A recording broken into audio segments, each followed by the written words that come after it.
Estimada señora presidenta del CEL, doña Susana Ferrer, estimados miembros de la Corporación Municipal, estimados ponentes, don Andrés Sánchez Picón, don Víctor Luque de Aro, estimado director del Cuarto Congreso de Historia, don Lorenzo Martínez, estimados consejeros y consejeras académicas del CEL, señoras y señores, buenas tardes. Y sean todos bienvenidos a este acto de presentación del Cuarto Congreso de Historia de Linares. El Centro de Estudios Linarenses inicia la programación de actividades para este 2025 con este acto, pues se cumplen 150 años del otorgamiento a Linares del título de ciudad concedido por el rey Alfonso II, recogido en el Real Decreto de 9 de noviembre de 1875, en consideración a la importancia que por el desarrollo de su industria y comercio alcanzó la villa de Linares, y por este motivo el Centro de Estudios Linarenses ha decidido organizar el Cuarto Congreso de Historia de Linares, un hito fundamental en nuestra historia, que no podíamos pasar por alto. Una efeméride que no es solamente una cifra, un año, sino que en cuanto a Linares se refiere, marcó el inicio de un proceso transformador que pocas ciudades en España han sufrido, influyendo muchos factores para que se diera. El principal, el auge de la minería. De él derivaron factores como si de una rama de un árbol se tratase todos los demás factores. De ahí que el lema de este congreso sea los años prodigiosos, 1825, 1925, luces y sombras. Dado el carácter conmemorativo de este congreso y siempre fieles a nuestros fines, como son el fomento y la práctica de la investigación, el estudio, la creación, la formación, la divulgación y la preservación de la historia y el patrimonio cultural de Linares en todos sus aspectos, el CEL ha elaborado una extensa programación de actividades, entre conferencias, exposiciones, visitas guiadas y publicaciones, que arrancará ya esta tarde, con la primera de las conferencias que se llevarán a cabo entre enero y mayo, y que culminará con la celebración del Congreso de carácter académico en noviembre, del 3 al 8, coincidiendo con la fecha del Real Decreto, donde se examinará el proceso evolutivo de la ciudad a partir de la segunda mitad del siglo XIX, con unos objetivos marcados muy claros, analizando sus repercusiones, sus transformaciones, contextualizando y comparando esta etapa histórica con respecto a Andalucía, España y Europa en torno a 5 grandes líneas temáticas: política, sociedad, economía, infraestructura y cultura y educación, hasta llegar a los años 20 del siglo XX, cuando la producción minera en España entrará en caída debido a una fuerte bajada de los precios del plomo en los mercados internacionales, descendiendo la rentabilidad del sector, que provocó la segunda de las crisis de la minería sufrida en nuestra historia. Todo este estudio y análisis se desarrollará en 3 etapas. La primera, llamada etapa precongresual, que iniciamos hoy, y se llevará a cabo entre los meses de enero y mayo, como ya he dicho, con un total de 11 conferencias que abordarán temas como el demográfico, como esta tarde, el flamenco, el próximo día 30, la minería, la infraestructura ferroviaria o el social, tratados desde el punto de vista local, componentes en su mayoría de la ciudad y consejeros académicos del CEL.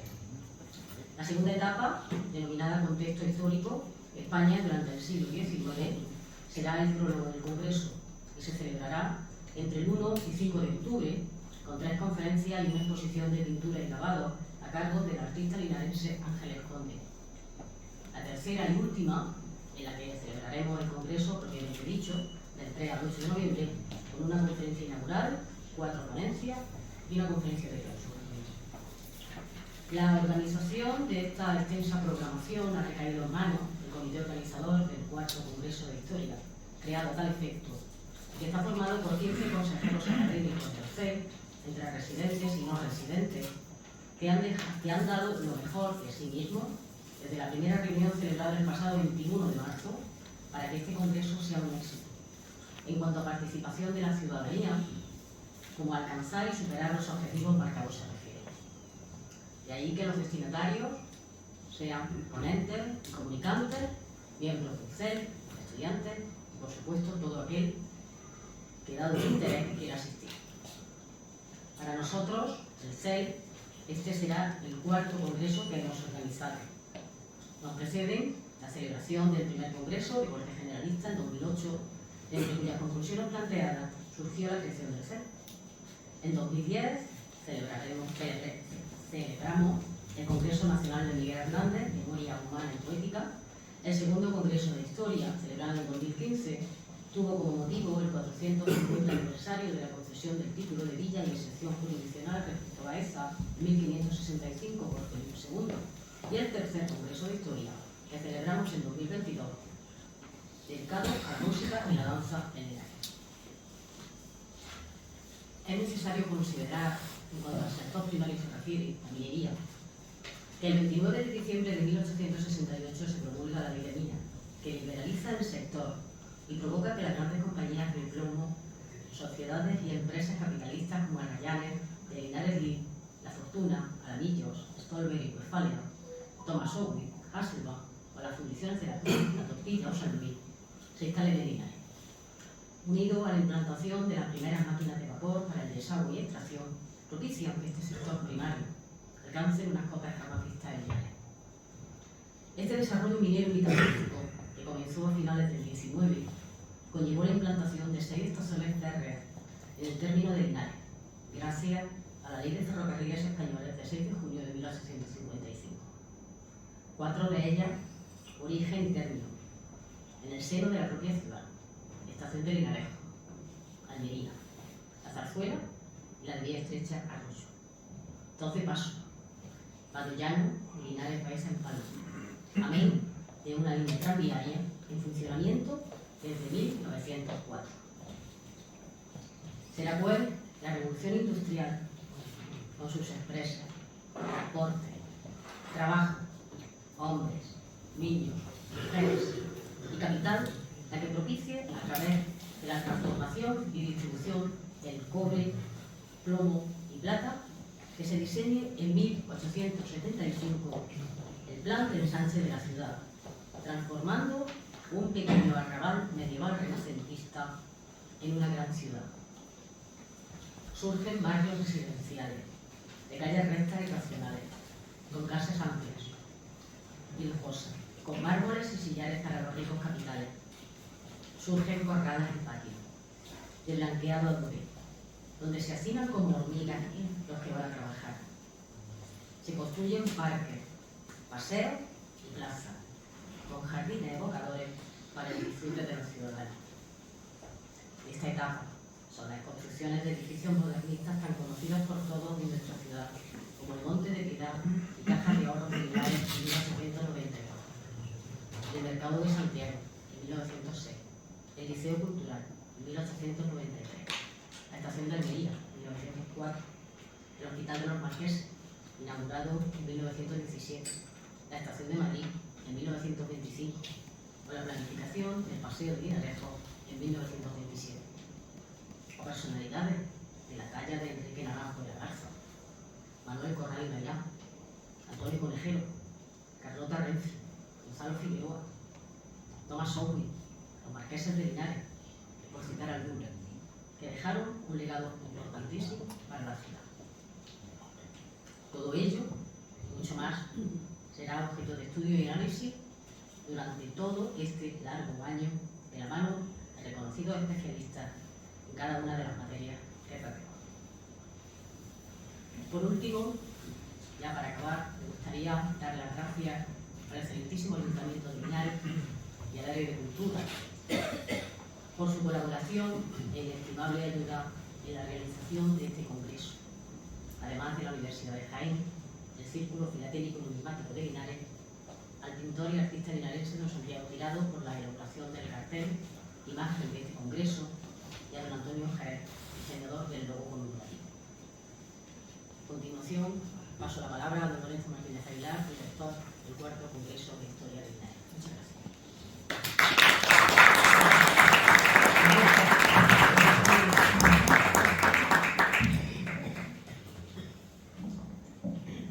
Buenas tardes, señora presidenta del CEL, directora del CEL, consejeros, amigos todos, bienvenidos a este acto, que es el primero con el que abrimos ya de forma oficial este Congreso de Linares. Nos ha dicho en torno al 150 aniversario del otorgamiento por Alfonso XII del título de ciudad. En primer lugar, lo que quiero destacar como director del comité organizador, como director del Congreso, es precisamente el trabajo del comité organizador, que ha estado integrado por un buen número importante de consejeros académicos y personas que han trabajado en la elaboración de este programa que empezamos hoy. Ha sido un trabajo arduo, importante, que empezamos, si no recuerdo mal, en marzo del año pasado y que ha dado como fruto pues, toda la organización de este congreso que haremos a lo largo de todo el año y que yo voy a intentar un poco desglosar, ¿verdad?, sobre las actividades que vamos a llevar a cabo. Evidentemente, lo primero que nos planteamos en el CEL cuando pensamos en este congreso era si tendríamos que celebrar una fecha, la del 9 de noviembre, o tendríamos que celebrar un siglo, porque verdaderamente la fecha es una fecha sintomática, es la fecha en que Alfonso XII plasmó su firma en el Real Decreto, como bien se ha dicho, para concedernos el título de ciudad. Pero la elaboración de ese trabajo en el que se basó y argumentó el Ayuntamiento de Linares en julio de 1875 la solicitud del título de ciudad era una argumentación que ya venía teniendo trabajos, venía consolidando la evolución, la transformación, la importancia de una ciudad que había dejado hace muchos años de ser villa de identidad agropecuaria para ser ciudad europea. Este es el cambio. Este es el proceso del cambio para que Linares sea nombrada por Alfonso XII ciudad. Es una evolución, un cambio transformador a lo largo del tiempo, que va a continuar más allá de 1875 con acontecimientos y con hitos importantes todavía, como será la transformación urbana, por ejemplo, o será la concesión de la escuela industrial, o serán muchas cosas más que tendrán que ver. Evidentemente, tratándose de un siglo de transformación completa, tratándose de una villa que pasa a ser ciudad europea con todas las transformaciones que propone el siglo XIX, que son muchas, entre ellas la revolución industrial, entre ellas la industrialización, tal y como la conocemos actualmente, entre ellas las sociedades evolutivas, tal y como las conocemos ya actualmente, pues lógicamente dejar un congreso en 3 días, 4 días o 5 días, un congreso típico, pues nos parecía una visión muy reduccionista de ese preciso estudio, investigación y exposición que necesitaba toda esta transformación que yo acabo de comentar a lo largo de todo un siglo. Por eso nos dijimos que era imposible encerrar en una semana todo eso y que teníamos que hacer un congreso con miras más amplias. Y este es el planteamiento del congreso que va a durar casi todo el año. Es decir, vamos a pasar por 3 etapas, a cuál de ellas más importante. No quiero destacar ninguna sobre otra, porque la primera etapa, que nosotros hemos llamado la etapa precongresual, ¿verdad?, va a responder también a ese lema que nos hemos propuesto, el siglo prodigioso, 1825-1925. ¿Por qué estas dos fechas? 1825, el 4 de julio, se dicta un decreto, un real decreto, en el que empieza a liberalizarse la minería. Es decir, las regalías, lo que la corona y Hacienda controlaba de las minas, empieza ya a ser un sector liberalizado, que se irá liberalizando a medida que vaya transcurriendo el siglo XIX y que tiene su cúspide, una cúspide muy importante, en la ley de bases de la minería de diciembre de 1868, poquito después de la gloriosa, de la Revolución Gloriosa, precisamente. Entonces, hay estos son hitos fundamentales de las leyes que propician la minería y que va a ser durante el siglo XIX el sector más importante económicamente hablando en España, la minería. Y nosotros vamos a tener la suerte y el privilegio de tener una cadena argentífera por millones de toneladas para explotar. Y esto va a favorecer la evolución de Linares en todos los sectores. Y entonces pues tenemos que entrar, al estudiar todo esto, tenemos que entrar en sectores. Aumenta la demografía, transformamos el plano de la ciudad, los sectores educativos, los sectores sociales, los sectores políticos, laborales, sindicales. Todo esto que va a venir con el siglo XIX también va a tener su repercusión en Linares a partir de esa evolución importantísima de la minería. Pero no debemos de olvidar dos factores fundamentales también en toda esta historia, en todo este siglo.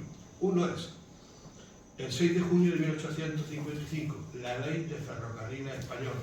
Eso que tanta importancia tuvo en Linares, esas estaciones que ha mencionado antes la directora, y esa infraestructura ferroviaria que se crea en Linares, totalmente imprescindible para llegar hasta Almería y para llegar hasta Málaga, para transportar el mineral, que el Linares es fundamental, aparte, lógicamente, del transporte de personas.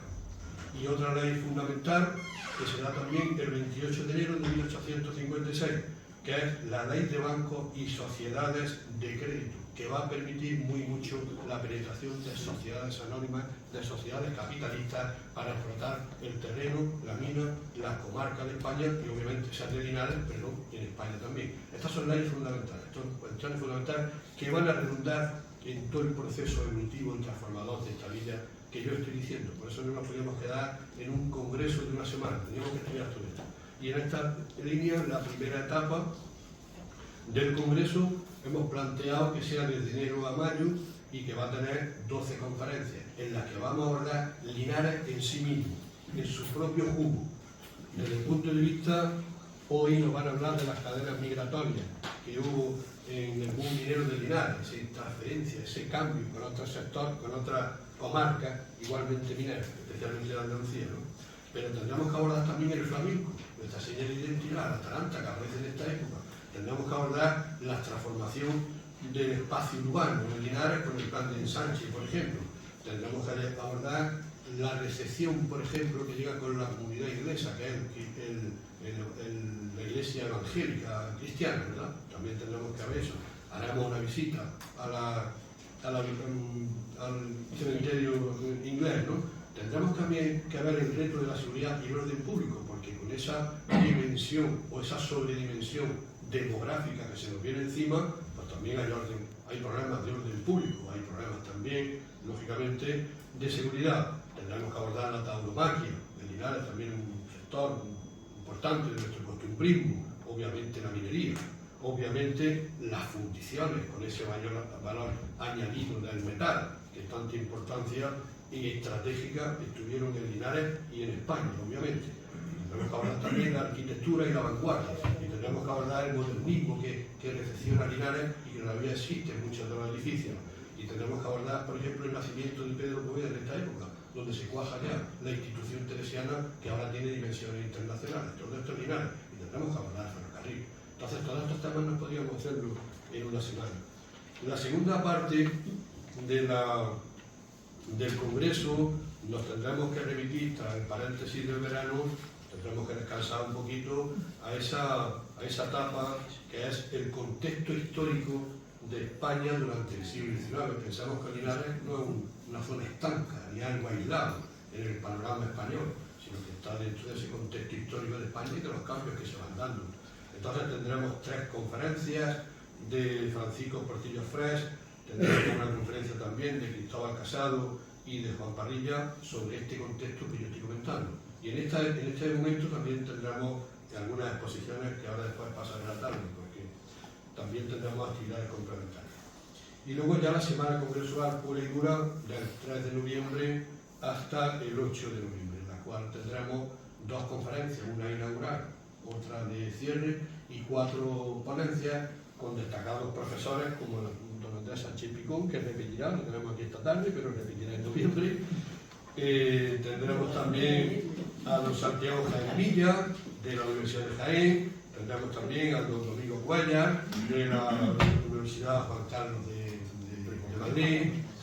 Tendremos también a Salvador Cuartacho, que es de la Universidad de Jaén, y a Aurelio Valladar Arreguero, que es de la UNED, profesor emérito de la UNED, también consejero académico del Centro de Estudios Linarenses, y a Julián Sobrino Simar, para cerrar el tema sobre la industria y el patrimonio, que es de la Escuela de Arquitectura de la Universidad de Sevilla. Con todo esto, creo que hemos abordado un panorama lo máximo completo para dar respuesta a esto que significa todo esto que estamos viendo, ¿no? El título de ciudad, pero no quiero olvidarme ya para cerrar y para concluir de las actividades complementarias, porque a lo largo del año también vamos a desarrollar actividades complementarias, como por ejemplo la edición de un sello conmemorativo del Congreso, la presentación de libros, la edición de la revista Siete Esquinas, que estará monográficamente dedicada al Congreso, exposición de documentos, material ferroviario, acciones mineras, planimetría metalúrgica y una exposición muy interesante de doña Ángeles Conde sobre de grabado y pintura titulada Geometría Mineral, indistintamente de algunos conciertos de música que también tendrán lugar a lo largo de todas estas actividades. Yo creo que presentamos esta tarde un congreso bastante completo, que lleva mucho trabajo, pero creo que es la respuesta adecuada a esta efeméride tan importante y a ese siglo prodigioso sobre cuyos cimientos se pusieron entonces y sobre cuya realidad seguimos viviendo todavía en Linares. Aquella es la realidad que hemos tenido después de la minería, el Linares. Son los cimientos de esta realidad. Creo que con esto damos por cumplido, ¿verdad?, esta presentación, y lo único que les invitamos es a que todos participen en todas las actividades que se han comentado aquí. Para nosotros esa sería la máxima habilidad, que ustedes participaran, si no, no tiene sentido esto. Así que por mi parte, pues muchas gracias.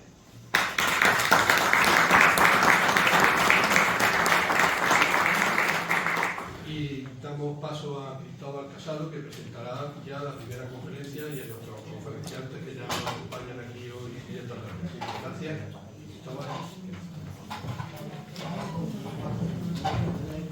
Los saludos protocolarios que ya se han hecho anteriormente, y simplemente voy a decir, amigos todos, bienvenidos esta tarde y gracias por su asistencia. Como ya han informado anteriormente los compañeros que me han precedido en el uso de la palabra, hoy comenzamos la primera de las actividades precongresuales con esta primera conferencia, Cadenas Migratorias en el Boom Minero del Linares del siglo XIX. Lo que van a aportar son una serie de datos de esa periferia personal y grupal de un buen número de mineros procedentes fundamentalmente de Almería, aquellos que se le denominaban tarantos, que tanto nuestro compañero Andrés como Víctor han seguido su huella demográfica a través del Archivo Histórico Municipal y del Registro Civil. Los compañeros que tenemos aquí, con el que tenemos el gusto y el placer de contar con ellos, no es la primera vez que han venido en España, que han venido a Linares. Concretamente, Andrés Sánchez Picón es la quinta vez que da una conferencia aquí en Linares. Pesado. Hombre, cuando se repite se da por algo. También se repite, no puede.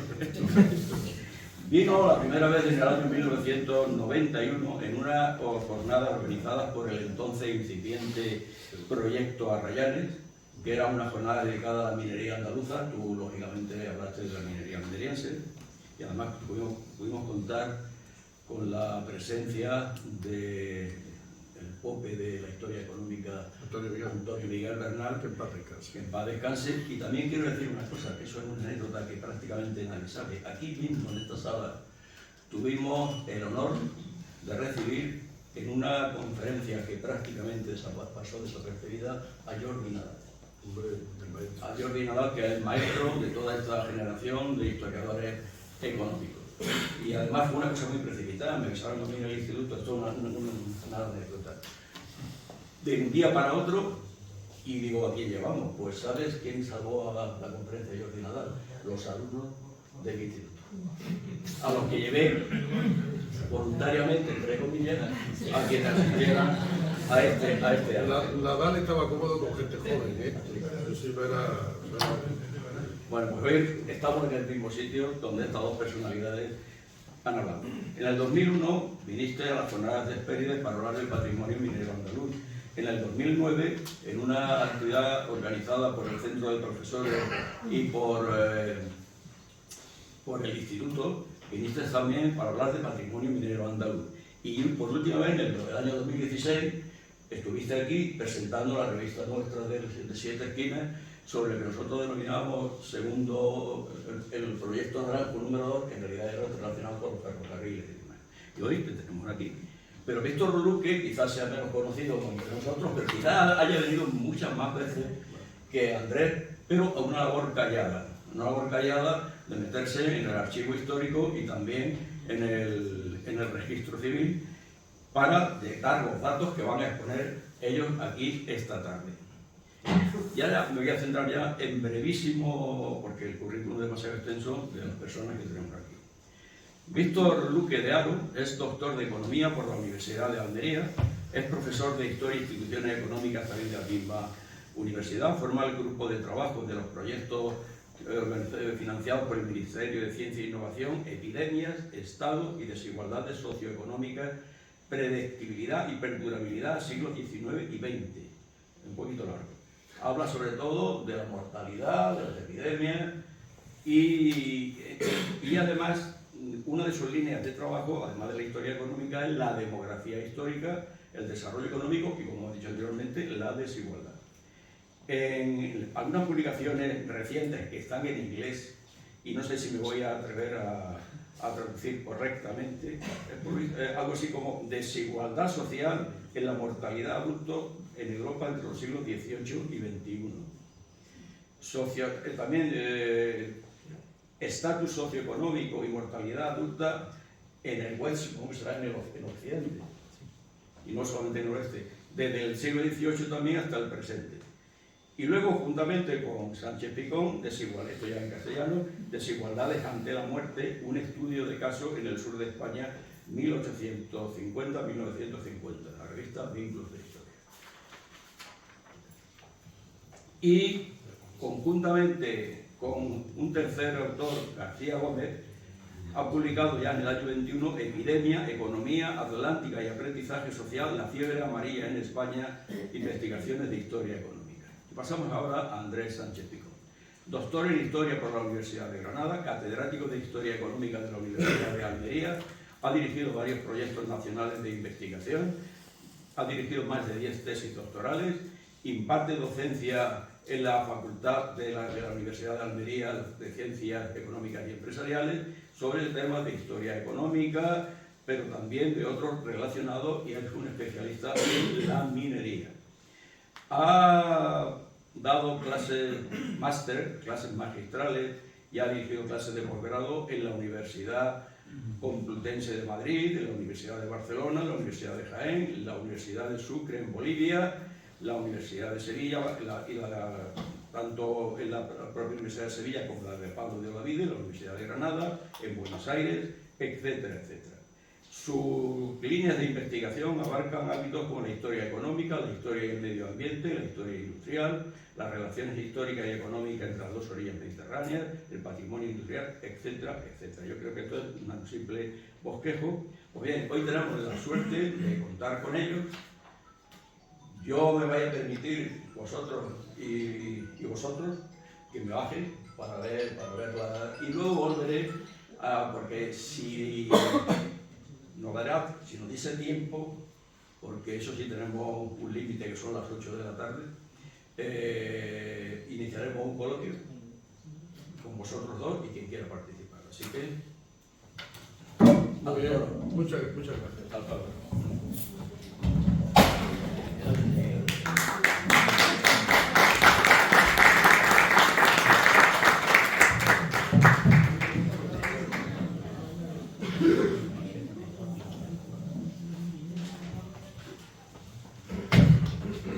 Buenas tardes a todos, a todas, que habéis decidido acompañarnos esta tarde. Gracias a los responsables de que estemos aquí, a las autoridades que presiden este acto, la concejala y teniente de alcalde, concejales, directora, presidenta del Centro de Estudios Linarenses, directora, queridos amigos, queridas amigas, compañeros, viejos, bueno, viejos porque, en fin, no podemos utilizar un eufemismo, porque hace muchísimos años que ya que nos conocemos, que he tenido la oportunidad de volver a encontrarme por aquí, amigos del colectivo Arrayanes, Antonio Moreno por allí, Cristóbal, en fin, para mí es un gustazo de nuevo estar en Linares, y lo es porque se ha convertido desde hace tiempo en un tema importante de estudio para nosotros. Yo creo que en nuestro departamento, en nuestra área de Historia Económica, en nuestro grupo de investigación que se llama EDES, Historia Económica y Desarrollo, en 2023 se habló mucho de Linares, en 2024 no digamos, y cuando pensábamos que ya habíamos dado salida a los artículos de Linares, me parece que en 2025 vamos a seguir hablando. Llevamos varios años hablando de Linares. Ahora explicarlo, porque hablando, investigando, yendo a archivos a recolectar datos, etc. Aparte de la ocasión gozosa de volver a encontrarme con amigos y de conocer a gente, a amigos y amigas nuevas desde este momento, para mí, que soy almeriense, estar en Linares, pues es reencontrarme con algo de mis raíces,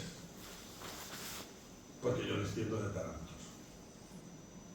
Pero además me enteré, quizás hace un par de años, cuando empezamos a trabajar en estas fuentes, había una historia legendaria en la familia de que un bisabuelo había estado en Linares, la bisabuela Clementina, y la bisabuela Clementina era de Linares, tal. Porque claro, en esta emigración del siglo XIX, como ahora, hubo retornos. No todos los que emigraron se quedaron, algunos estuvieron un tiempo y retornaron. Y otros desde aquí se fueron a otros sitios, se fueron a otros lugares. Pues yo me enteré que mi bisabuelo Andrés Núñez Jerez, nacido en Garrucha, en la costa del Levante almeriense, con el apodo del sucio, no sé por qué, no parece muy bien, pero tenía ese apodo el pobre hombre, en fin, que murió en los años 30, 1930, había vivido varios años en Linares y tuve la ocasión de localizar en qué sitio, en qué lugar estaba. O sea, que soy un descendiente de Tarantos, que es como aquí se denominaba la gente que procedía de Almería. Con respecto a eso voy a empezar después diciendo algo, porque a mí no me ha convencido hasta ahora ninguna explicación, ni siquiera me convence la que yo voy a sugerir, que es más una conjetura o una suposición sobre este tema.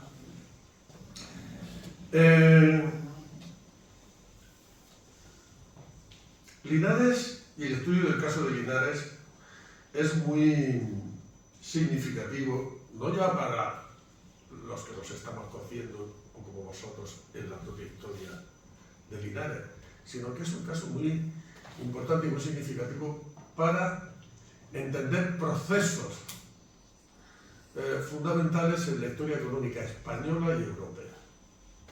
O sea, nosotros hemos estado estudiando Linares no solo porque queramos saber más de la historia de Linares, sino porque el caso de Linares nos ayuda a entender, insisto, cuestiones fundamentales en la historia económica. Yo voy a poner ejemplo dos.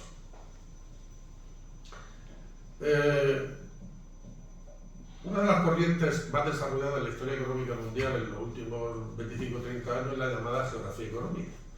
La geografía económica, con perspectiva histórica, lo que se pregunta es por qué unos territorios progresan y otros se quedan retrasados. Porque unos territorios... O sea, las diferencias de riqueza las podemos ver a nivel personal. Hay personas que se enriquecen y personas que no lo hacen o que se mantienen en la pobreza, y hay una desigualdad de ingresos desde el punto de vista de la renta personal. Ese es un tema. Pero también hay territorios que agrupan una mayor cantidad de riqueza y por lo tanto la renta por habitante es más elevada, y otros que sin embargo no consiguen salir de lo que podríamos llamar el círculo vicioso de la pobreza, ¿no? Sí, no voy a dar una charla sobre eso, que ya se pueden imaginar que es un tema amplísimo. Y entonces la geografía económica se pregunta sobre eso, y nosotros, es una de las líneas de investigación que desarrollamos, y nos planteamos qué territorios ganadores y qué territorios perdedores ha habido en los dos últimos siglos en la historia del desarrollo económico. Y Linares es un punto de observación espectacularmente interesante.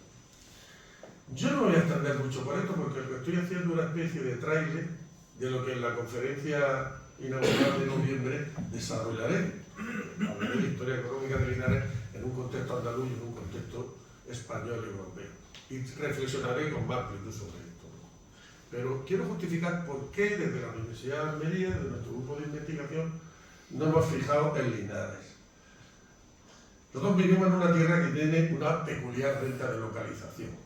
Palabrica de los conceptos de los que utilizamos en economía. ¿Qué es eso de la renta de localización? La renta de localización, estábamos comiendo con la compañera del Centro de Estudios Linarense y su directora, y hemos estado hablando de eso. La renta de localización tiene que ver con las ventajas de las que dispone un territorio por el sitio en el que está. O de las desventajas.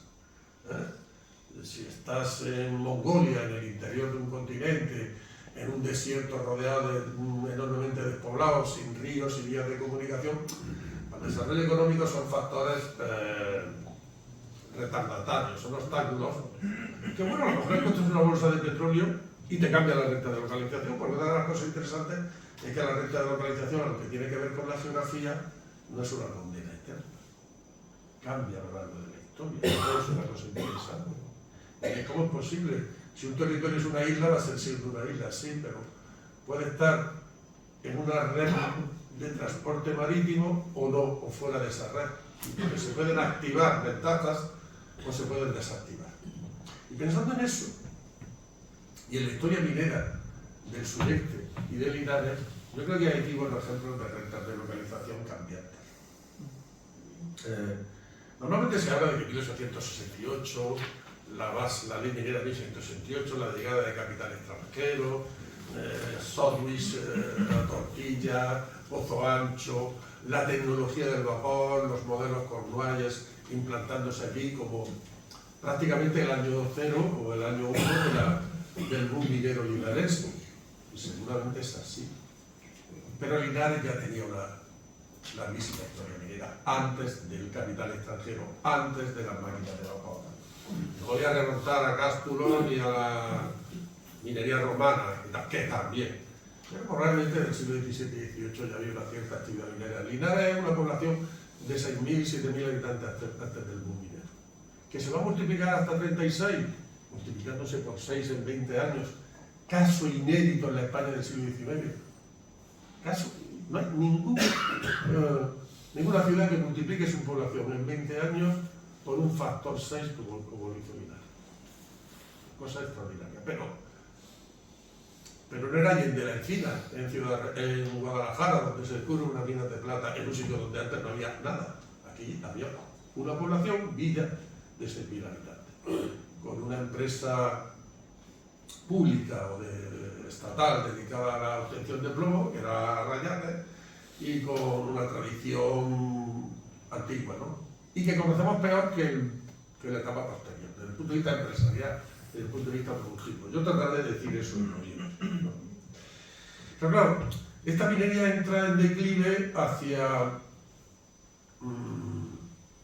1820 o 30 por problemas de desagüe, porque no dispone de la tecnología para afrontar el desaguar las minas. El tener que desaguar la mina es una cosa que ocurre en el 95 o 99% de la minería. Hay pocos distritos mineros que no hayan tenido que desaguar, quizás Sierra de Gado, debajo de Sierra Nevada, en el suroeste de la provincia de Almería, que fue protagonista de un boom minero entre 1820 y los 25 o 30 años siguientes, que al ser roca caliza, el agua de la lluvia y el agua que se filtra desde Sierra Nevada, de las nieves, cuando se produce el deshielo, se filtraba por la roca caliza hasta llegar a muchos cientos de metros de profundidad, a una base de filitas, y ahí se depositaba y formaba una especie de pantano subterráneo que ahora es aprovechado para los invernaderos. O sea, el agua de la Sierra Nevada es la que sirve para regar las 30.000 hectáreas de invernaderos que producen la cuarta parte de la riqueza agraria andaluza. Bien, eso es. Pero para la minería del siglo XIX fue una bendición esa roca caliza, no había que desaguar. Pero aquí sí. Igual que en Sierra Madrera, igual que en el Beal de Cartagena, igual que en muchísimos sitios, ¿no? Pero hacía falta una tecnología que permitiera aflorar y esa salva. Y eso no se va a producir hasta la llegada del capital británico, de esa tecnología. Entonces, aquí la renta de localización empieza a ser desfavorable por eso y por otro motivo. Es porque desde 1820-30 los grandes mercados del plomo español son los mercados europeos, Marsella y los mercados británicos, Newcastle fundamentalmente. Entonces, si el distrito minero tiene una localización cercana a la costa, al litoral, los costes de transporte de llevar el mineral hasta la fundición y el lingote hasta el barco y demás, eran menores si estabas en Sierra de Gado o en Almagrera, 5 kilómetros del litoral, que si estabas aquí. Y claro, curiosamente, Linares es un ejemplo de una buena renta de localización en el eje que conduce desde Madrid, desde la meseta hacia Andalucía, y eso lo ha favorecido mucho a lo largo de su historia, pero en aquella coyuntura en la que las exportaciones de minerales de plomo se dirigían a los mercados exteriores, tenían mejor renta de localización territorios que la habían tenido siempre mala, por estar aislados detrás de todas las montañas de la cordillera peribética, con costes enormes para construir caminos, el aislamiento que sigue padeciendo Almería. Pero, ¿qué vamos a decir? Linares y Almería costó conectar lo que costó que se conectara ferroviariamente estas dos ciudades.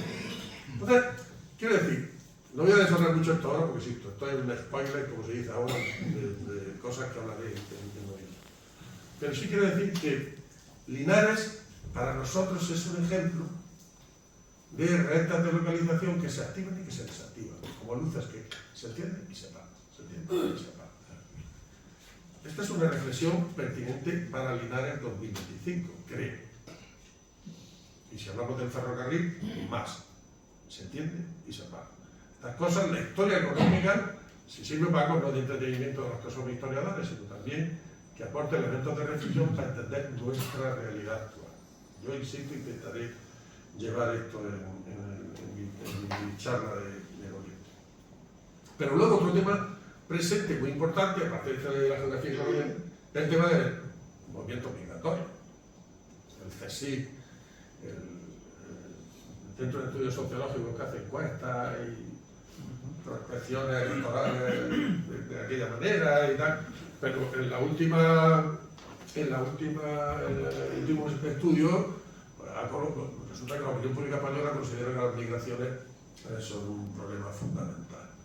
Y a nivel europeo también. Y tal. Bueno, ¿qué conocemos de esto? Pues las migraciones, la teoría de las migraciones, el estudio de las migraciones ha tenido grandes avances en los últimos años. Porque normalmente nosotros hablamos de migraciones con poca precisión. En Almería viven 80.000 marroquíes. Bueno, marroquíes, pero exactamente de dónde? Porque no vienen de todo Marruecos, y vienen de algunos sitios específicos de Marruecos. Linares en el siglo XIX se formó con una aportación muy abundante de almerienses. ¿Almerienses? ¿Pero de dónde exactamente? ¿De dónde? ¿De qué sitio? ¿De qué lugares? ¿De qué? ¿Por qué? Porque las migraciones funcionan siempre a través de cadenas que conectan sitios concretos con sitios concretos. Y desde esos sitios, los pioneros, los que llegan, tiran de sus vecinos, mira, vente para acá que aquí hay trabajo, sus parientes, Juanico, vente que aquí va a tener trabajo, que el tiempo que tú necesites para instalarte, yo te voy a dar un alojamiento, yo te voy a presentar a mi jefe, y por eso funciona la cadena migratoria. Por eso, cuando un inmigrante ahora se baja de una patera, el tesoro más preciado que lleva es un número de un móvil apuntado en un papel. Porque cuando se baja, trata de conservar el móvil y de defenderlo de que se moje la trágica, tremenda travesía que hacen por el mar de Alborán, lo digamos ahora, por la ruta hacia Canarias, porque cuando llegan tienen que llamar a esa persona que le va a facilitar contacto, alojamiento y tal. Por eso las migraciones funcionan por un sistema de cadenas y entender el fenómeno migratorio significa profundizar en el conocimiento de estas cadenas migratorias. Todos nosotros en 2023 dijimos, ahora, de las grandes, sabemos que hubo migraciones, porque decir que llegaron almerienses a Linares en el siglo XIX, cuando se pasó de 6.000 a 36.000 habitantes, pues vaya descubrimiento que han hecho, ¿eh? Esto lo sabemos todo. Nuestro trabajo ha sido decir, bueno, pero vamos a ver, como esto de que he dicho antes de los marroquíes que lleguen a la... ¿Pero de dónde? ¿De dónde exactamente? ¿Y dónde se instalan en Linares? ¿Y por qué existen las cadenas migratorias? Y claro, plantearte esta pregunta significa trabajar las fuentes de otra manera. Ya no nos vale coger el padrón de población y contar los que son de fuera. Ya tenemos que anotarlos con sus nombres. Y hacer una base de datos de más de 20.000 personas, que es lo que hemos hecho desde el año 2021-2022, un equipo de 4 personas. 20.000 tipos y tipas con su nombre, con su apellido, con su edad, con el sitio y tal. La base de datos. Pero este tipo de metodología, que ahora la explicará Víctor, se está aplicando, yo creo que lo más avanzado que se está haciendo en la demografía histórica, que son registros nominativos, y a partir de ahí se cruzan con una metodología que lo explicará. Es un trabajo de pico y pala, como el grupo de la minería del siglo XIX. Cuando nos ponemos a trabajar son meses y meses picando datos y tal. Por eso hemos dicho que 2023 fue 2022 el año de Linares. ¿Cómo va lo de Linares? Pues yo ya llevo 5.000 registros metidos, ¿cómo va lo de Linares? El año 23 fue empezar a redactar y empezar a llevarlo a congresos nacionales e internacionales con una gran acogida. El año 24 están haciendo las primeras publicaciones, pero en el año 25 yo creo que vamos a tener que volver así, con la colaboración que nos piden. Bueno, esto es lo que yo quería decir así como introductor. Ahora Víctor nos va a contar con qué método hemos trabajado esto y qué primeras conclusiones hemos conseguido. Seguro que habrá muchas preguntas, dudas, que intentaremos resolver en los minutos de debate. Bueno, yo había hecho una diapositiva aquí, no hemos hablado de tarantos, no sé si lo pueden ver. Vale, esto de los tarantos. No, lo veo, con las gafas sí. Hay una escritora que yo no sé si habrán oído hablar de ella, que es no actual, es una de las pioneras del periodismo femenino en España, Carmen de Burgos, colombina, que había nacido en un cortijo de la Sierra del Cabo de Gata, al lado de Rodalquilar, donde, como estamos entre mineros, donde las minas, o sea, la famosa mina de oro de Rodalquilar en el Cabo de Gata. Si no la conocen, vayan a verla, y si van en verano, de paso se bañan en el playa de Rodalquilar, que es una playa espectacular. Mejor no vayan en el verano, ni mucha gente. Vayan en junio, que no estamos demasiado lejos. Vayan en junio, me lo agradecerán en el consejo. En junio ya hace buen tiempo, de estas cosas del cambio climático, ya hace verano, y no hay el gentío tremendo que hay entre la segunda quincena de julio y agosto. Bueno, pues allí nació Carmen de Burgos, colombina. Después fue periodista en Madrid, la primera corresponsal de guerra, que una persona muere en el año 32, en plena Segunda República. Entonces, Carmen de Burgos tiene un relato, novela, relato, colaboración en prensa, titulado En la cima. Y en ese relato, ahí aparece un párrafo que yo lo voy a leer porque no estoy seguro que puedan leerlo. No lo van a leer, no lo voy a leer yo. Dice Carmen de Burgos: abundaban los tarantos que trabajaban la temporada de invierno en las minas de Linares, en vez de emigrar al África. Y pasan sin cambiar de ropa más que una sola vez desde la varada de la Nochebuena a la de San Juan. Primero, está hablando de migrantes temporales. Porque, claro, un paso inicial de la migración es la emigración de temporada. No para quedarse aquí, sino para venir a una varada. La varada, supongo que lo sabrán, eran los periodos de actividad minera. Eran cada 3 meses, y luego paraban las minas un mes y pico. Porque una cosa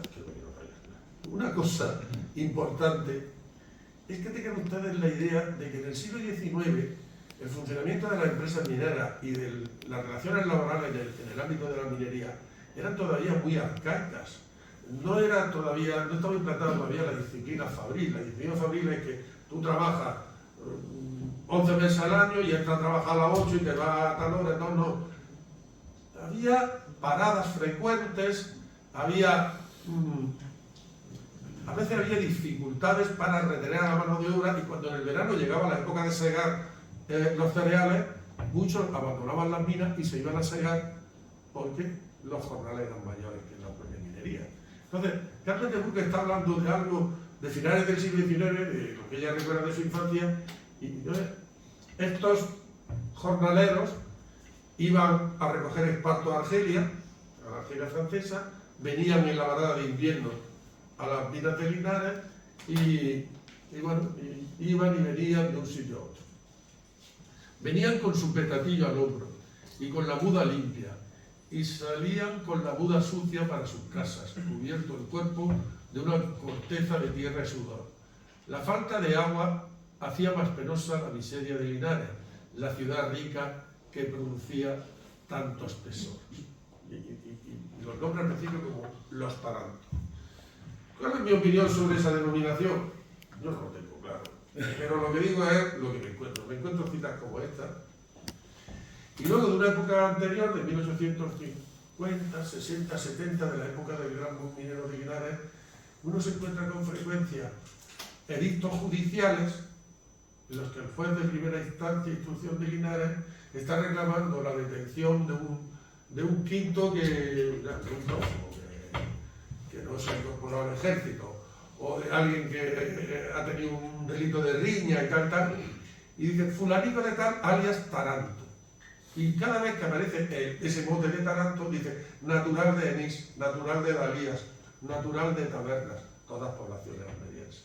A mí me da la impresión de que a la altura de 1850, 60, 70, a la gente que venía de allí, en aquella zona se le llamaban tarantos. Y claro, allí en Sierra de Gádor había habido una tradición de cante de las minas, evolucionado del fandango y evolucionado de otra cosa, que sería el cante de los que venían de allí, por de los tarantos. Y el cante de los tarantos, la taranta, en la Unión Cartagena, cuando llegan, pues, el taranto, cante de las minas, entonces ahí. O sea, probablemente el nacimiento del cante de las minas está muy relacionado con estos itinerarios que se producen entre distintas zonas mineras, ¿eh? Y es una denominación que aparece ahí. Pero de todas maneras, es un tema que yo lo ofrezco al estudioso del flamenco como una hipótesis, como una conjetura de vida. Nada más, cuando quieras. Bueno, pues nada, yo también me sumo a los... Bueno, soy Víctor Luque, ya me han presentado, agradezco la presentación también, creo que tampoco no es para tanto, ¿no? Pero bueno, lo agradezco y también agradecer además enormemente al Centro de Estudios Linarenses y a su directora Rocío y también a Cristóbal y también a Lorenzo la calurosa acogida que hemos tenido esta mañana y el trato. También quiero agradecer a las autoridades y también a todos los asistentes por el interés mostrado y espero que cumplamos con sus expectativas y que se entretengan y bueno, que aprendan alguna cosa si es que podemos descubrirle algo, ¿no? Con esta investigación que vamos a presentar. El trabajo se llama Cadenas migratorias en el boom minero de Linares del siglo XIX y bueno, yo creo que...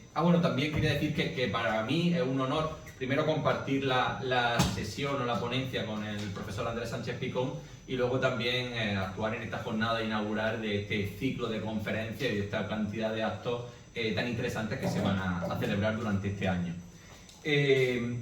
Como digo, esta investigación que ya está publicada en la revista de Historia Económica, una revista de la Universidad de Cambridge, bueno, una revista internacional bastante de prestigio, y ha sido publicada hace unos días. Nos han dado la última carta de aceptación, ha sido un trabajo arduo, primero con el picado de estos datos, con la digitalización o la tabulación de estos datos, luego con el trabajo con la redacción, con todos los cálculos, con todas las estimaciones, con presentar en distintos congresos, recibir feedback de distintos expertos y críticas sobre el trabajo, mandarlo a la revista. Bueno, todas estas cosas llevan un tiempo, un periodo de maduración largo, pero ahora ha salido y también, bueno, y estamos con otros trabajos más de investigación que tenemos en ciernes también.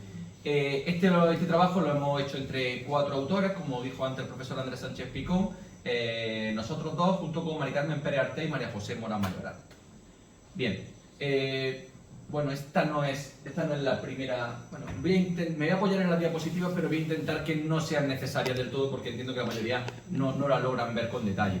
Entonces, ahí hay una captura de lo que fue el working paper, un trabajo en elaboración, ahora mismo ya, como digo, está publicado, y este es el índice de la presentación. Primero voy a hablar un poco de la teoría de las migraciones y algo de las cadenas migratorias, luego hablaremos de las migraciones a Linares en el contexto nacional y también temporal, cómo eran las migraciones en España durante la segunda mitad del siglo XIX y por qué es interesante el caso de Linares especialmente. luego hablaré de las fuentes documentales y las preguntas que nos hemos hecho y ya pasamos a unos resultados y unas conclusiones.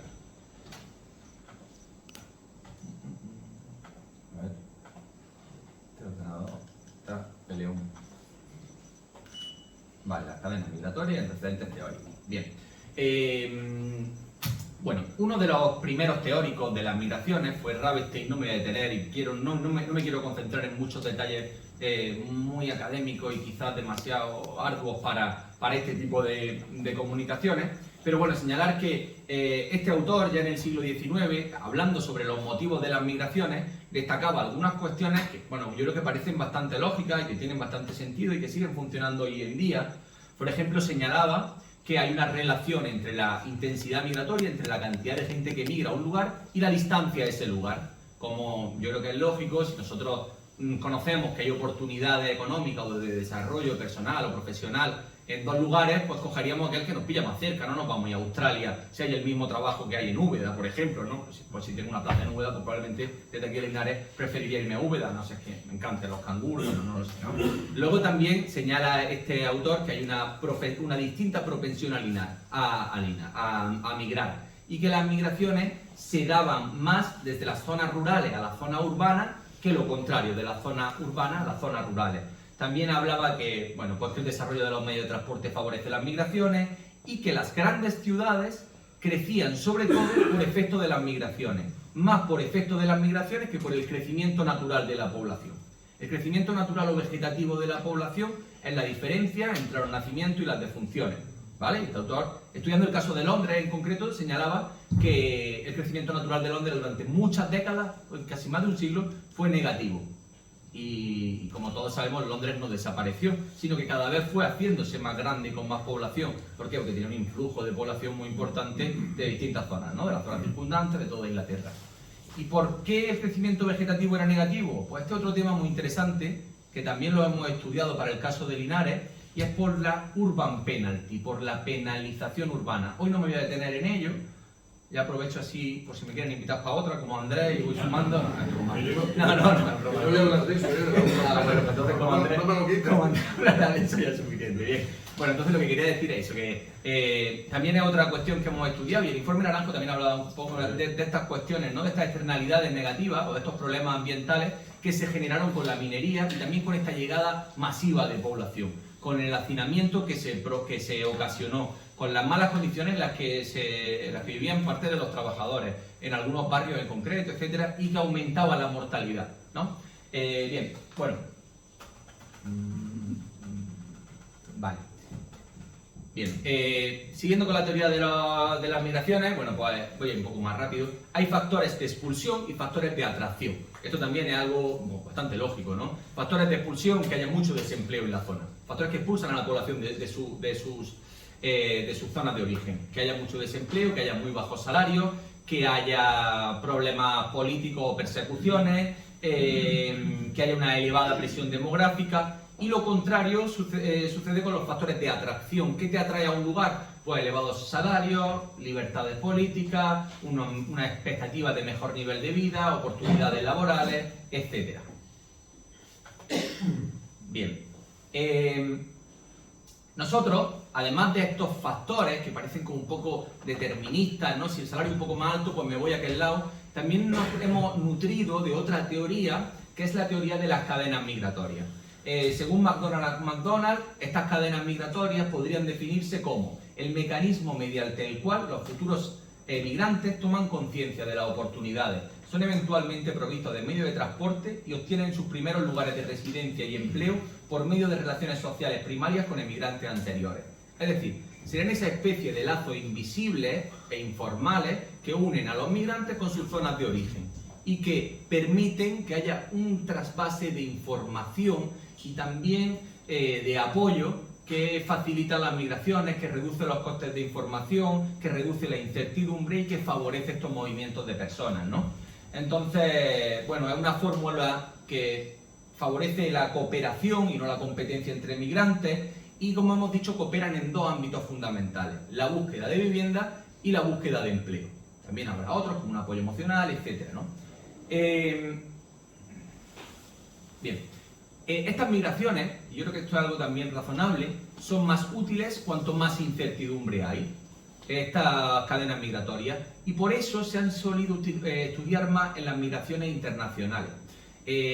También, esto es un planteamiento nuestro, eran mucho más útiles en el pasado que en la actualidad, aunque siguen siendo muy importantes. ¿Y por qué? Pues bueno, pues porque ahora si alguien quiere emigrar, por ejemplo, a Inglaterra, pues se podrá meter en determinadas páginas para poder buscar un alojamiento. Te metes en Booking o te metes en Airbnb y buscas un alojamiento para las primeras semanas. Y seguramente puedas tener también conciencia de las oportunidades de empleo que hay ahí. A lo mejor no es una información perfecta, pero tienes determinadas opciones para poder informarte. Incluso para conectar con tu familia y para enviar un paquete a tu familia una vez que estás allí. Pero en el siglo XIX, en el periodo que vamos a estudiar, en el tercer cuarto del siglo XIX en Linares, pues todas estas cuestiones, como pueden imaginar, no estaban. Tampoco estaba el móvil del que hablaba Andrés, ¿no? Cuando los migrantes justo llegan con la patera o con el cayuco o con el avión, ¿no?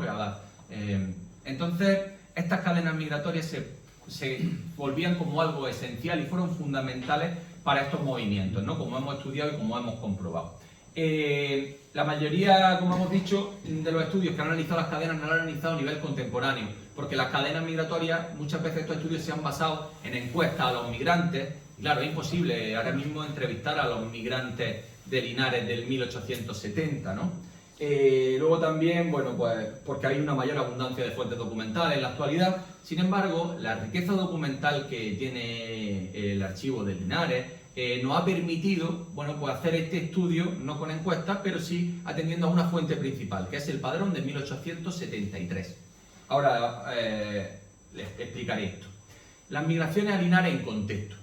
Si algo se señala en la literatura sobre las migraciones en España, es que las migraciones durante el siglo XIX en España eran de menor intensidad que las que caracterizaron a las de los otros países europeos, como Inglaterra, Francia o Alemania. Y se habla de distintos factores. Se señala, bueno, sin entrar en detalles muy academicistas, se señala factores de demanda y factores de oferta. ¿Por qué factores de demanda? Dice, bueno, pues porque las ciudades españolas no tenían una capacidad de atracción como la que pudo tener Londres, que he hablado antes de ella, ¿no? O la que podía tener Nueva York o Manchester.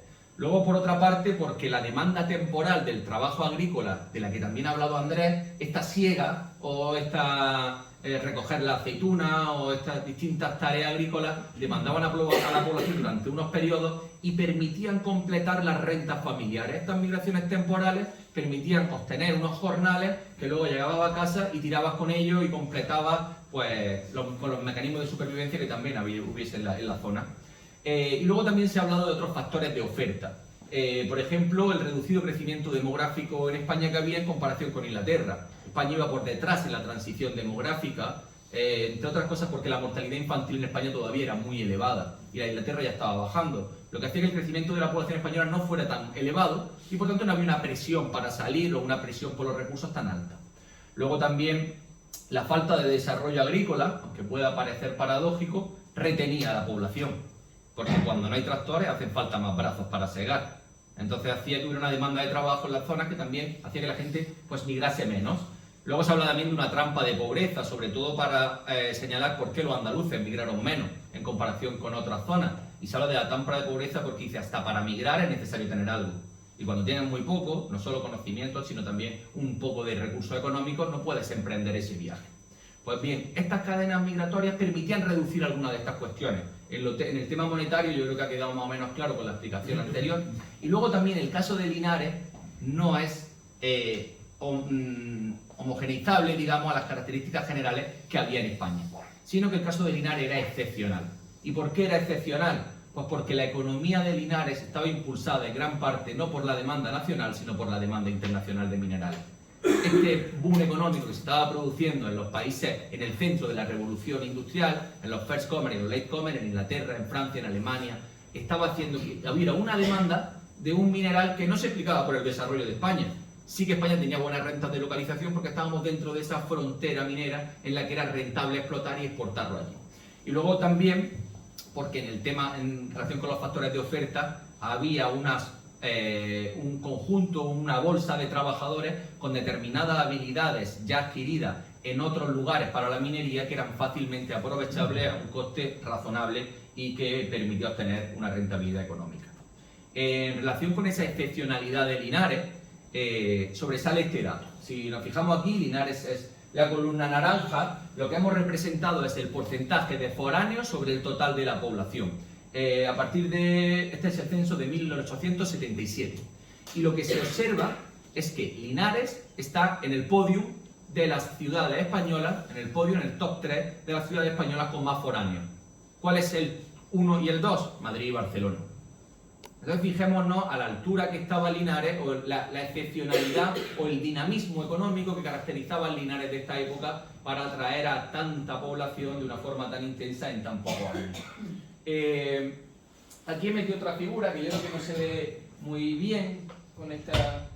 bueno, y lo que refleja es las toneladas de producción de plomo metálico en España entre 1818 y 1935. El área verde es la producción de plomo en Jaén, que bueno, básicamente la Linares y la Carolina. ¿Y qué es lo que observamos? Pues si se fijan, lo que observamos es que primero ya se está explotando el plomo en gran cantidades en las distintas cuencas almerienses, ¿no? De las que ha hablado Andrea antes. Y luego entra Murcia. Linares estaba en explotación, pero con unas cantidades bastante inferiores, por lo menos según las estimaciones que tenemos con las estadísticas oficiales. Y Linares entra muy fuerte a partir del principio de la década de los 60 a producir, de forma paralela a una caída de la actividad de Almería. Y esto va a ser fundamental para entender algunas de las cuestiones que vamos a explicar. Es decir, caen las oportunidades laborales en Almería y de pronto se abre una oportunidad laboral en Linares. ¿Y cómo se enteran los de Almería? A través de las cadenas migratorias, en cierta medida. A través de algunos pioneros que habían ido y le dice: oye Pepe, que aquí hay trabajo, llama también a tu amigo el barrenero, llama también a los otros, que seguro que aquí os rifan, porque vosotros sois unas máquinas con el pico y con... ¿vale? Entonces, este crecimiento exponencial de la población, este crecimiento tan acelerado de la población, se observa en este gráfico. Este es el crecimiento de la población de Linares. Como vemos, en 1840 estaba alrededor de los 6.000 y a la altura de 1880 estaba ya cerca de los 40.000, luego va a tener una caída con la crisis de la minería y luego vuelve a crecer a partir de principios del siglo XX. El momento que nosotros vamos a estudiar, nosotros, como he dicho antes, nos basamos en el análisis del padrón de 1873, es como una foto fija de la población, ¿vale? El padrón es tomar nota de las circunstancias de cada uno de los habitantes de Linares en ese momento. Entonces nos ofrece una información como de una foto, pero de una foto que se mueve un poquito. Yo, ayer pensando en la presentación pensé en las fotos estos del iPhone que las pulsa y se mueve en unos segundos, ¿no? Que escucha algo, el límite, ¿no? ¿Por qué? Porque es la información de hoy, pero también nos dicen los que han venido, y nos dicen cuánto tiempo hace que vinieron. Por tanto, sí nos da algo de información hacia atrás. Nosotros analizamos este punto. En este punto es cuando entramos, fijaros, en el momento de más intensidad de crecimiento de la población. Bien, y bueno, aquí simplemente el área azul representa el crecimiento de la población de Linares y la línea naranja, que no sé si la ven aquí, refleja el número de trabajadores en la minería del plomo en la provincia de Jaén.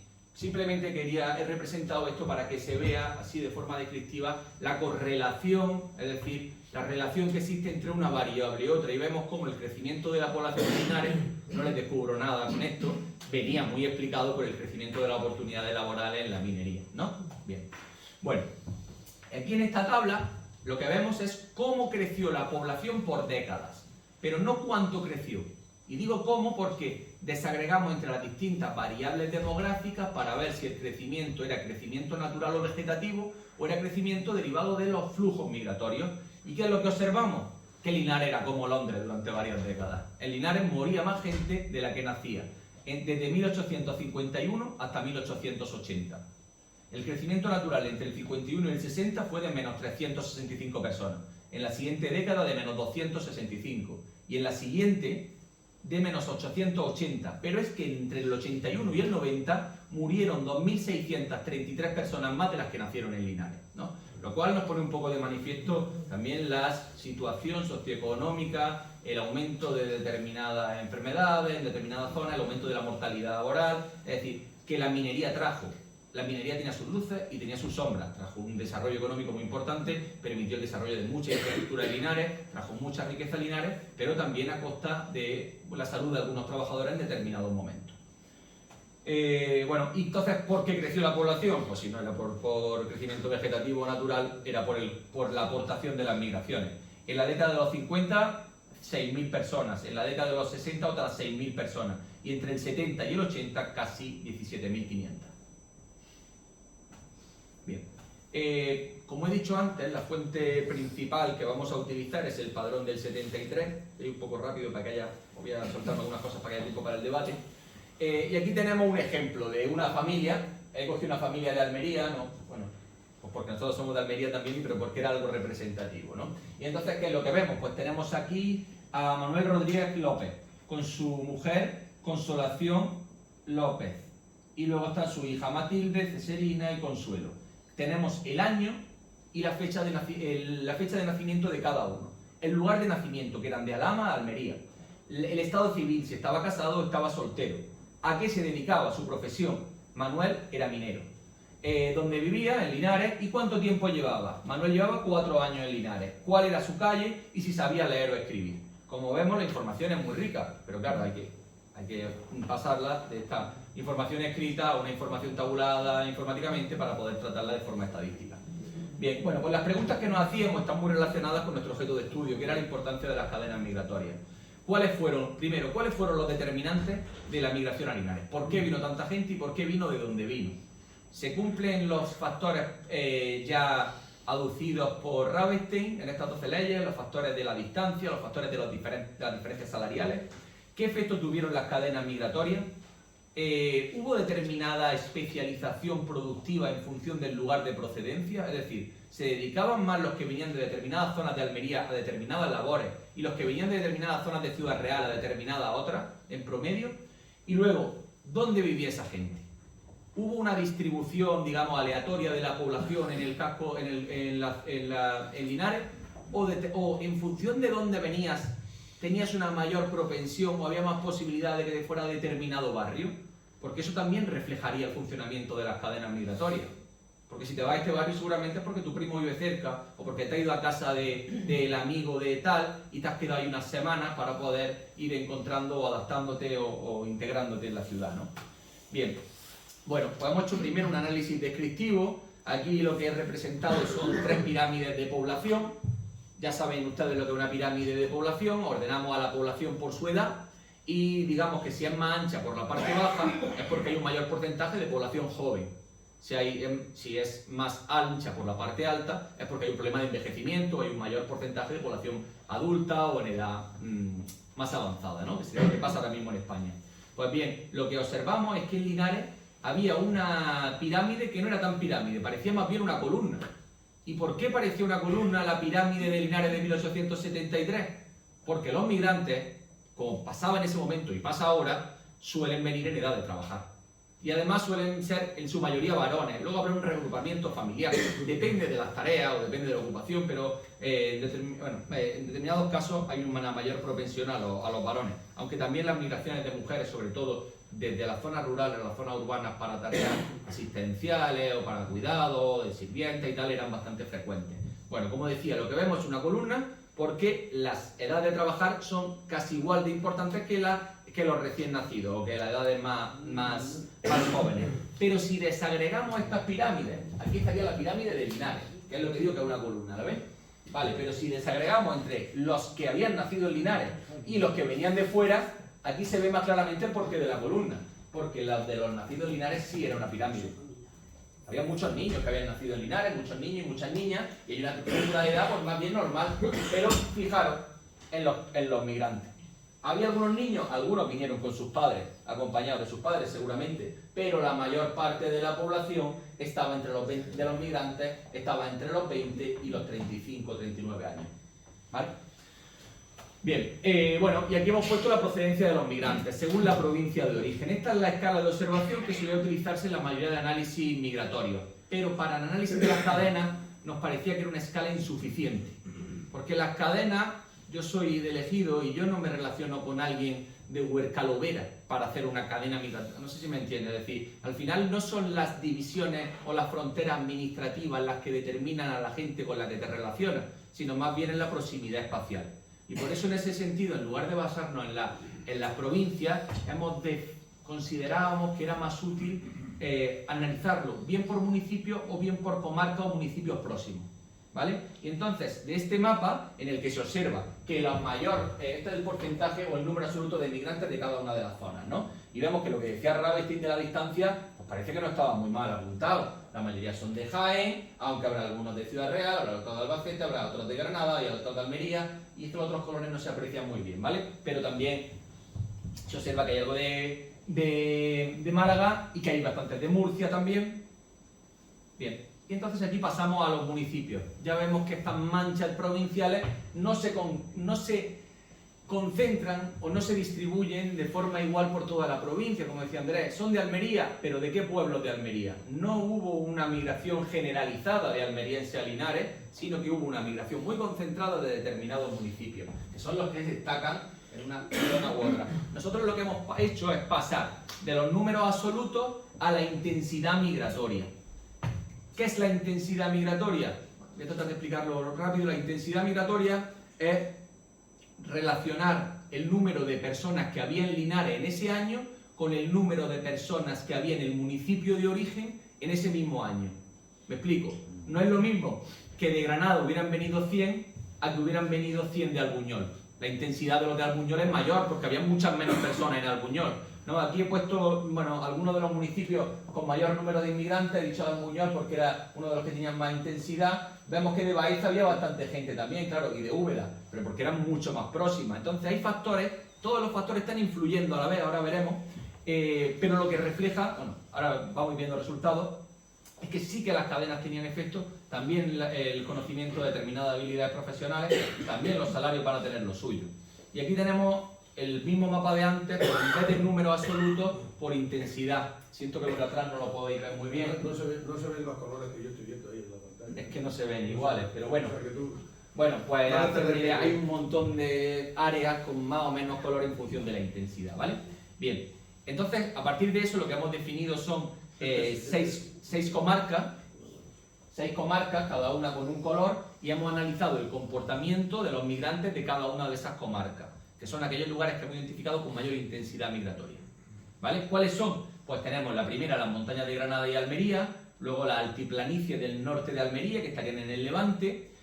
Por otra parte, hemos encontrado que había muchos migrantes de Almadén y de su zona de influencia, pues es razonable también por las habilidades mineras, y luego también había bastantes de la Mancha Baja y de la Mancha Alta, que esto, bueno, ahora lo veré, y luego de la zona de alrededor de Linares.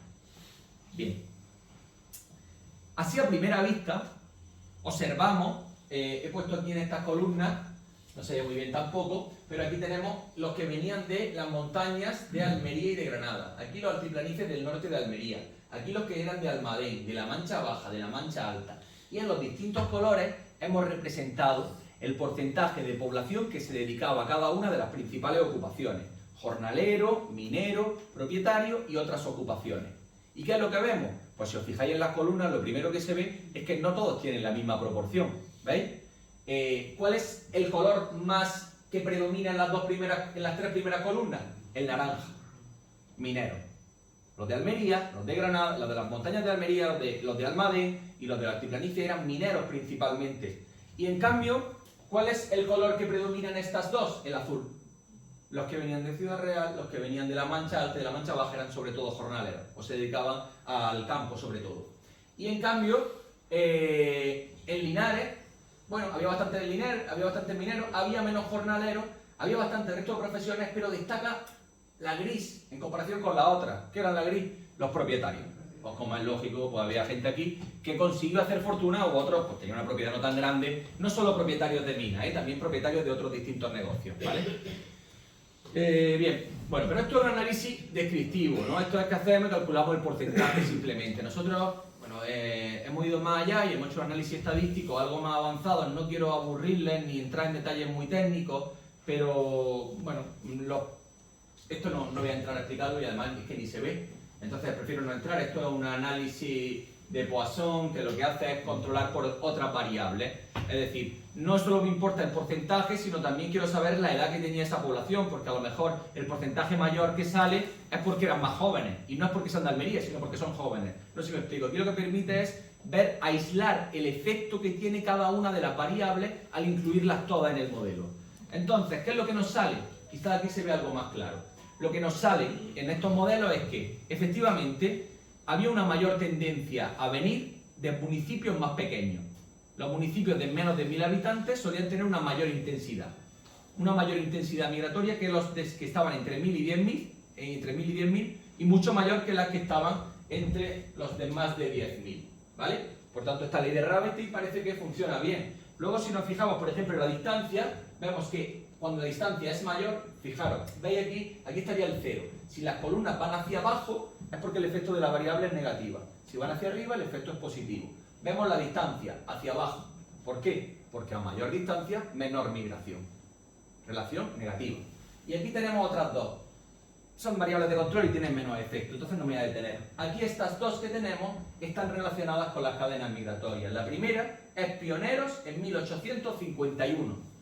La existencia de al menos una persona de ese municipio en 1851 hacía que la intensidad migratoria de ese municipio en promedio creciera más de un punto porcentual. Lo cual se ve que es muy importante que hubiera una persona en el 51 aquí, 20 años antes del momento que estamos estudiando. Pero también nos sale muy significativo y además con bastante efecto la intensidad de la zona. Que del pueblo de al lado se hayan ido un montón de gente facilita o favorece que de este pueblo, me refiero, no estoy hablando de Linares, de un pueblo de la Alpujarra, que de un pueblo de la Alpujarra de Almería se fuese un montón de gente de aquí, hace que fuera mucho más probable que tú te fueses de tu pueblo vecino. Solamente tenías contacto también con el pueblo de al lado, por lo que decíamos, porque las cadenas migratorias y los contactos sociales no se circunscriben tampoco a la frontera administrativa del municipio, ¿vale? Sino que a veces la exceden. Y luego, por otra parte, también lo que hemos hecho es analizar cómo se distribuyeron por Linares, ¿no? Como hemos dicho antes. Para eso nos hemos basado en este plano de Jorge Andújar Escobar, que publicó el plano no es suyo, pero sale en un libro que consulté aquí en la biblioteca en el 2000, hace unos años. El libro está publicado en el 2017, creo. Y entonces lo que nos daba era un callejero de Linares en 1876, lo cual estaba muy cercano a nuestro momento de estudio y nos venía muy bien. Y además estaba muy bien porque tenía una equivalencia con el nombre de las calles, lo que nos permitía encontrar, situar a esa gente que estaba en el 73 en una calle que a lo mejor ahora mismo no existe y ver la equivalencia en la actualidad para poder ubicarlos y georreferenciarlos en el plano de Linares actual. Hemos utilizado los mismos barrios que esta persona definió. El número 1 sería el ayuntamiento, el número 2 el barrio del Pilar, el 3 el barrio de la Audiencia, el 4 sería el Paseo Linarejo, el 5 el centro y el 6 la iglesia. Bien, pues ¿qué es lo que observamos? Van a tener que creerme, ¿no? Porque creo que la tabla tampoco se ve. Volvemos a hacer un acto de fe.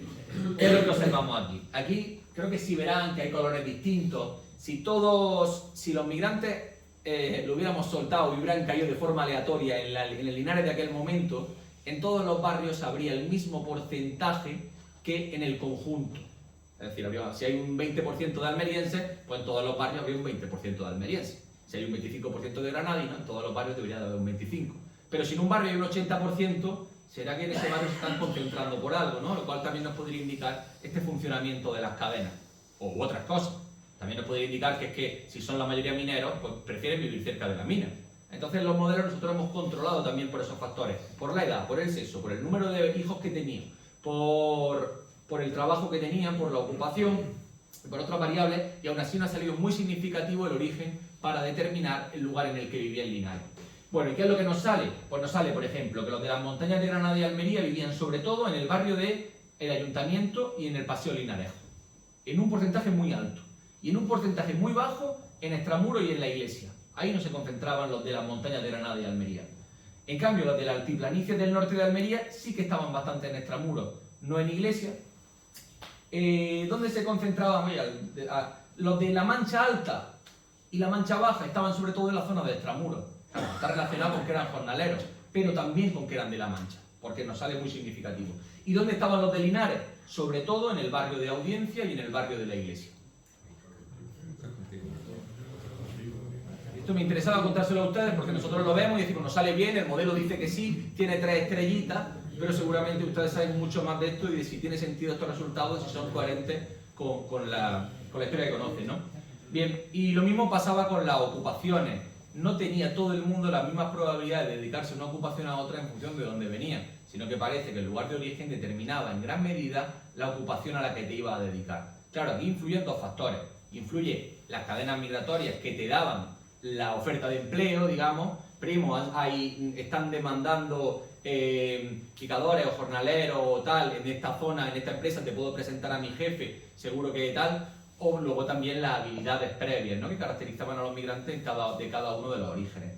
Y se cumple la hipótesis que predecíamos, pero además se cumple bastante bien, y es que de las montañas de Granada y Almería sobre todo, y de la zona de Almadén, es donde la propensión a ser minero era mucho más alta, mucho más del doble de posibilidades que de otras zonas.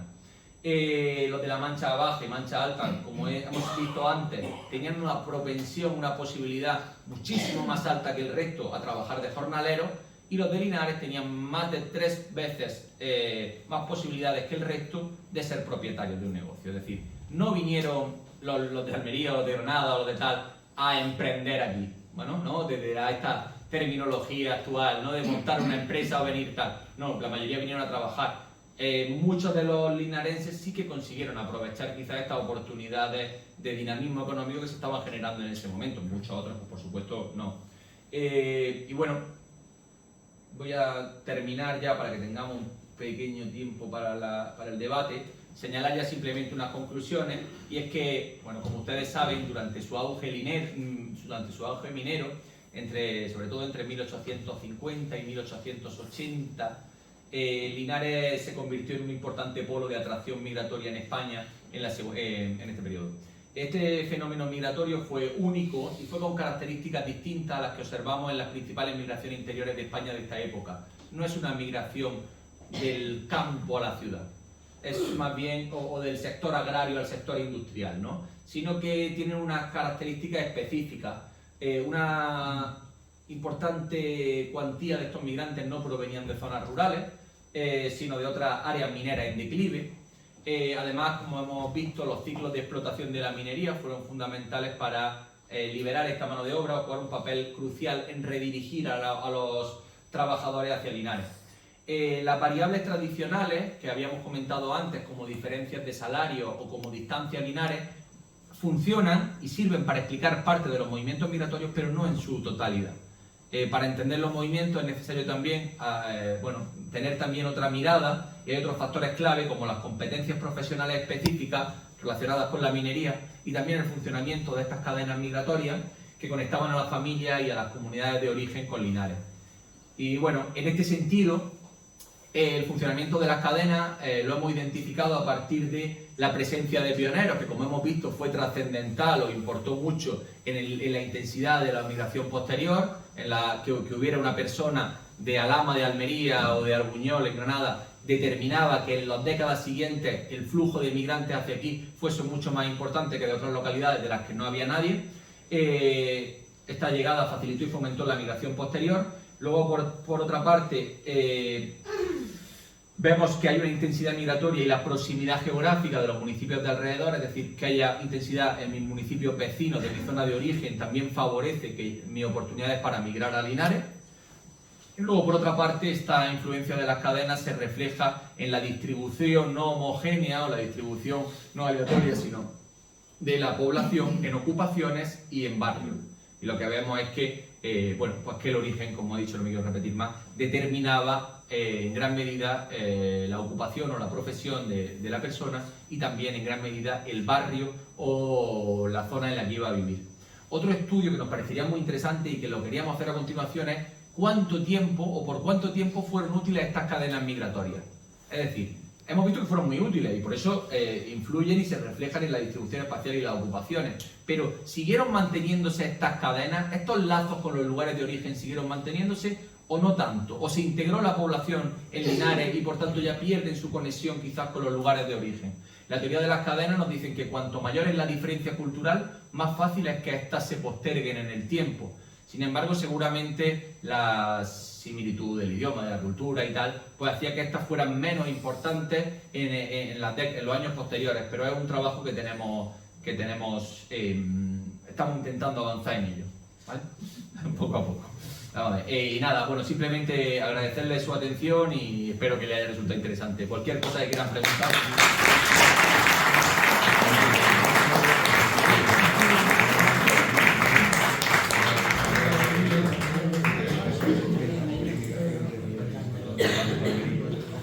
abrir un turno de preguntas. ¿Alguien quiere preguntar algo? ¿Nadie? ¿Por ahora?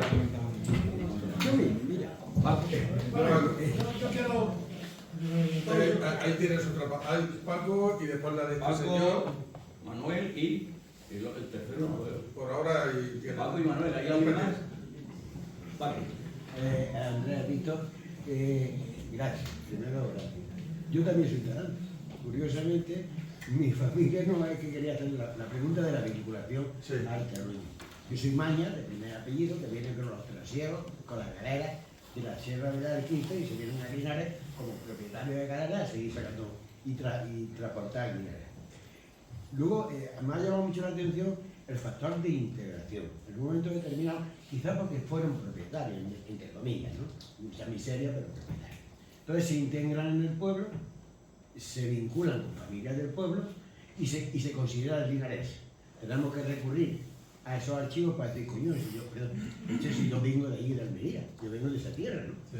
Es decir, que el factor, claro, más importante a la hora de aglutinar, en el caso de Linares, por la cercanía, por el elemento de cultura, sea que, bueno, que se vincularon con el terruño si tuvieron suerte, ¿no? Me encantó el concepto que decías tú, el tránsito de 6 y 6 meses, ¿no? Aquí muchas familias se quedaron en Linares porque tuvieron suerte. Sí, es muy interesante eso que dices. Esta parte que nos interesa mucho y que no hemos visto nada en la literatura científica sobre la permanencia de las cadenas migratorias. Y nosotros suponemos, y esto es una hipótesis que planteamos, que a mayor distancia cultural, más incentivos para que se mantenga la cadena migratoria. Vamos a ver. Y aquí hay un papel fundamental en el mercado matrimonial. Vamos, os voy a poner un ejemplo para entenderlo. Imaginemos una comunidad inmigrante, ya no voy a hablar de la inmigración a Linares, pero no ejemplo, de la inmigración actual. A mí me gusta siempre poner ejemplos que contrasten la experiencia histórica con situaciones actuales, porque considero que la historia económica ayuda a formar ciudadanía que afronte los problemas de 2025. No es una mera ensoñación de erudito, que me gustan las cosas antiguas, no. Estudiamos las cosas antiguas porque ayudan a entender el funcionamiento de la sociedad humana, de la comunidad humana.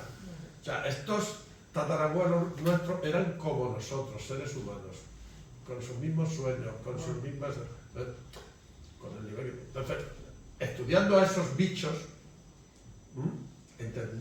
eso puede ayudarnos a entendernos los bichos que somos actualmente. Somos seres humanos reales. Entonces, vamos a pensar en esto. ¿Qué ocurre con las cadenas migratorias ahora? Imaginemos que una comunidad, la Little Italy en Nueva York, pero la segunda o la tercera generación, los italianos se han casado con irlandesas o los irlandeses con italianas, no sé, entonces ese mercado matrimonial, melting pot, ¿no? Entonces la necesidad de seguir conectado al pueblo de Sicilia, que te va a proporcionar hasta la novia, el novio y tal, se diluye porque te has integrado a través de un mercado matrimonial en la zona de destino. Claro, ¿qué cabe suponer que ocurrió en Linares? Bueno, lo que cabe suponer que ocurrió en Linares es que en una generación, en dos generaciones,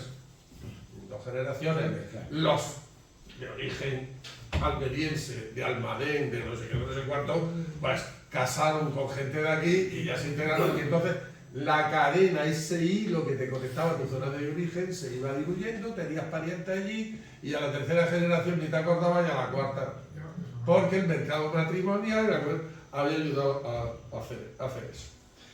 Pero claro, en investigación científica no cabe manejar hipótesis razonables.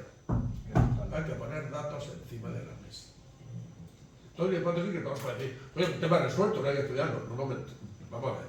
¿Y qué tendremos que hacer? Tenemos que hacer lo que hemos hecho con el perdón del 73, si esta hipótesis es razonable, que nos parece razonable, comprobar si en el padrón de 1910 o en el de 1924 la cadena ha ido diluyéndose. ¿Y cómo lo notaremos en el padrón? Pues lo notaremos porque la mezcla de apellidos, de naturaleza, o porque la propia distribución en el plano de Linares cambia. Porque cuando la cadena se diluye ya no tienen que estar todos los de Almería pegados en el paseo de Linarejo. Ya están esturreados por distintas raíces. Y eso hay que hacerlo. O sea, la hipótesis la tenemos. la conclusión, pero el estudio no lo hemos hecho, porque aquí no vale. Esto es importante, porque cuando nosotros, en historia económica, somos unos obsesivos del dato, de la cuantificación. ¿Pero por qué? Porque somos de los núcleos, nos gusta hacer estos modelos econométricos. No. Porque si yo digo, es que Linares era la ciudad más importante en 1880 en España. La siguiente pregunta que hace el historiador económico, ¿pero cuánto? Vamos a medir, ¿de qué manera lo medimos?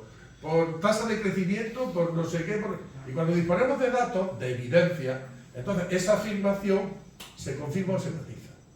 Y entonces ya lo digo con toda seguridad. Linares era no sé cuánto y además, aquí están los datos. Entonces, este es nuestro esfuerzo. Tan modesto, pero yo creo que es importante. Es que muchas veces cuando explicamos las cosas que estamos estudiando, ¿cuántas veces nos dice gente que no? Pero bueno, si eso ya se sabe. O sea, porque estoy estudiando cosas que se saben. Si ya se sabe que vino gente de la Almería, pues vaya descubrimiento. Y a mí he dedicado tantas horas a picar datos, pues eso es... ¿Cuánto? ¿Dónde? ¿Con qué mecanismos? ¿De dónde? Entonces, la pervivencia de la cadena migratoria es lo mismo. Imaginemos y termino. Actualmente hay migraciones norteafricanas, madre mía. Pero la integración a través del mercado territorial está siendo imperfecta, con lo cual muchas veces, y sobre todo en las fases iniciales, hay que recurrir a buscarte mujer para casarte al pueblo o la comarca de la que procedes. Y aunque lleves 15 o 20 años en España, vuelves a buscar allí mujer. Al RIF, yo qué sé, no quiero citar una población concreta, ¿no? Algunas tenemos identificadas de cadena migratoria. Si eso ocurre, como si los italianos en Nueva York, en vez de haberse casado con irlandesas o con anglosajonas, hubieran estado volviendo a Palermo, a buscar novia, evidentemente la cadena se hubiera mantenido, probablemente hubieran seguido viviendo en las mismas calles, y no había el fenómeno de los italoamericanos, que sabe que es de origen italiano porque tiene un apellido en el que se llama Corvino, ¿no? Entonces, y la siguiente conclusión, ¿y por qué inmigrantes magrebíes siguen recurriendo al mercado matrimonial de origen y no al de destino a casarse? Porque hay barreras culturales mucho mayores que las que podían separar a alguien de Almería de Linares en 1823, que eran barreras mínimas, por no decir ninguna, que existían. Mirad, y ya con todo, esto está lleno siempre de contarnos, son anécdotas sabrosas, y no me quiero enrollar demasiado.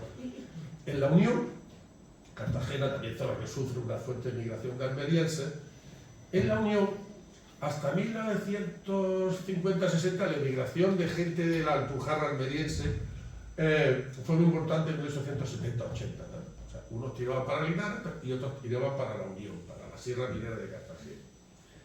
Pues en la Unión, en 1950, todavía era perceptible un barrio de la Unión donde la gente ceceaba. En la Alpujarra la gente cecea.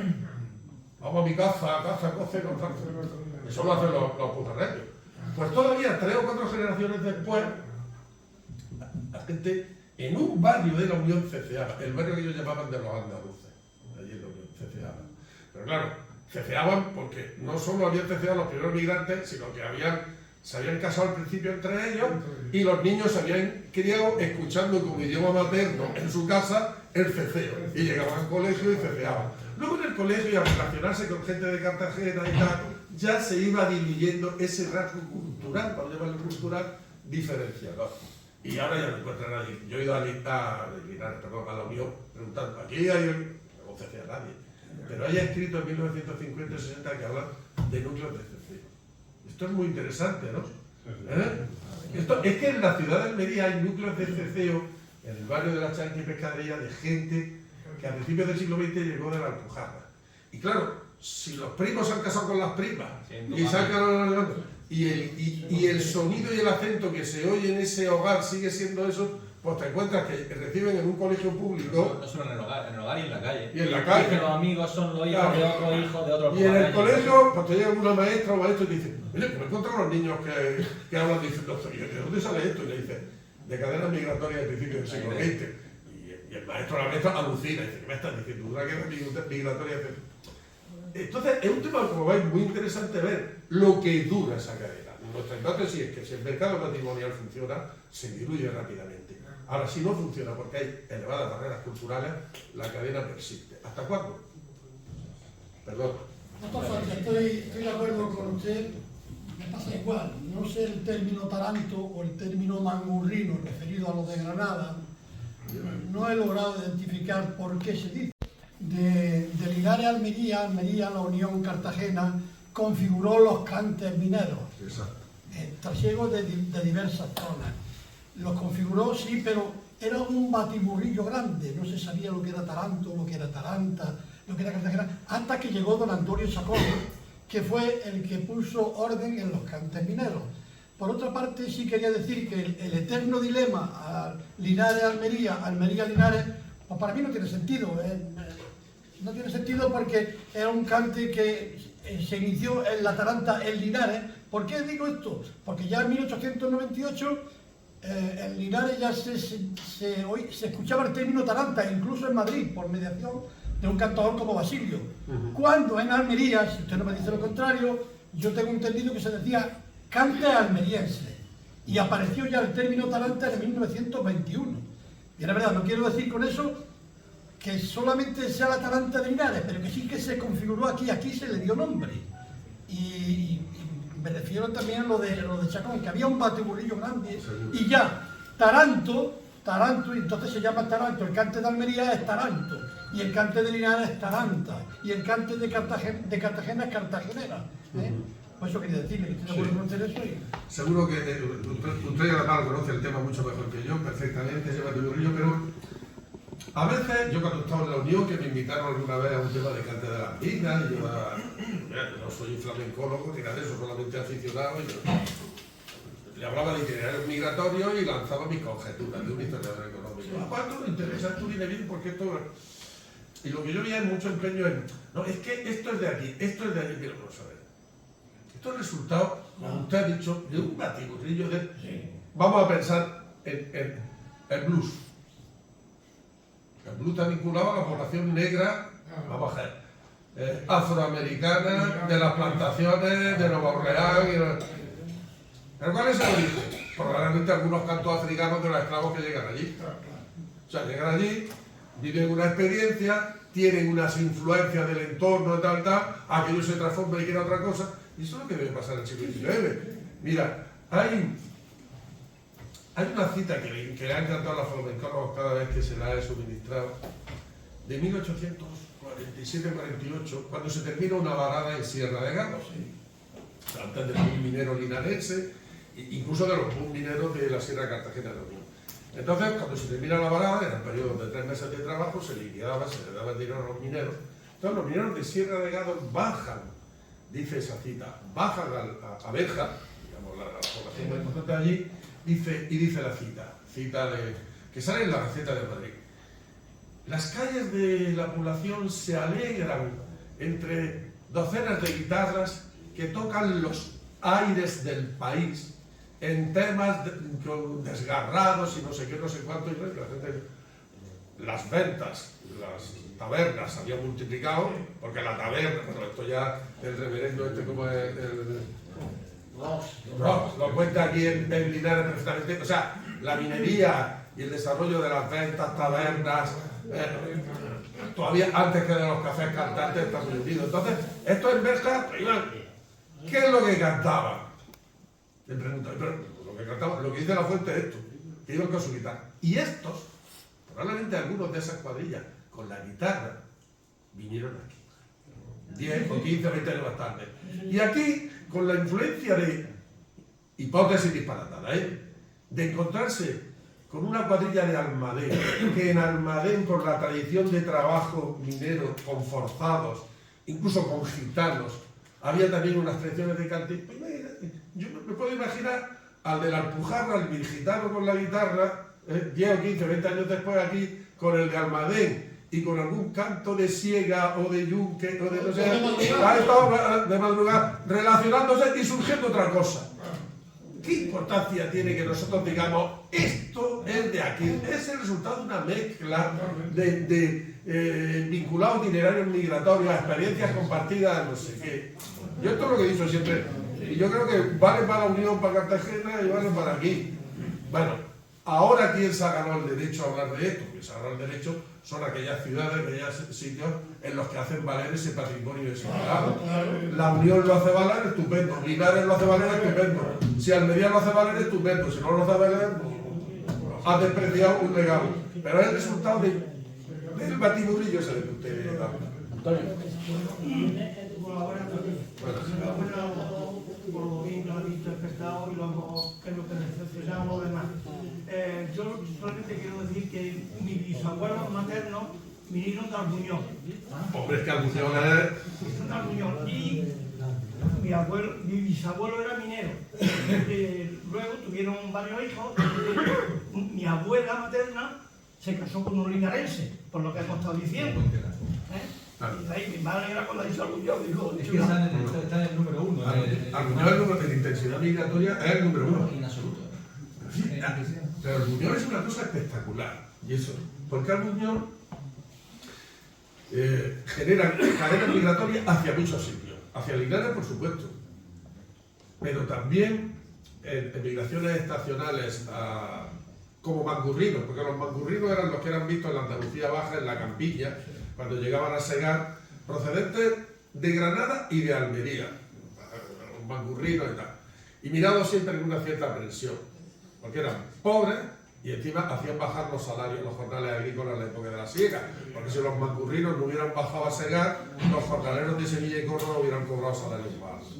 O sea, que muy populares no eran, muy queridos no eran los mangurrinos, Los tarantos aquí en Linares, gente de aquí de Azoria, y los mangurrinos, gente también de la montaña, lo que nosotros llamamos la montaña andaluza, la Periferia. Bueno, pues en la corriente de mangurrinos están los de Albuñol a tope. Pero es que los de Albuñol también tenían debajo, en la costa tropical que se llama ahora, Motril, Salobreña y todo eso, tenían una faena que era la zafra.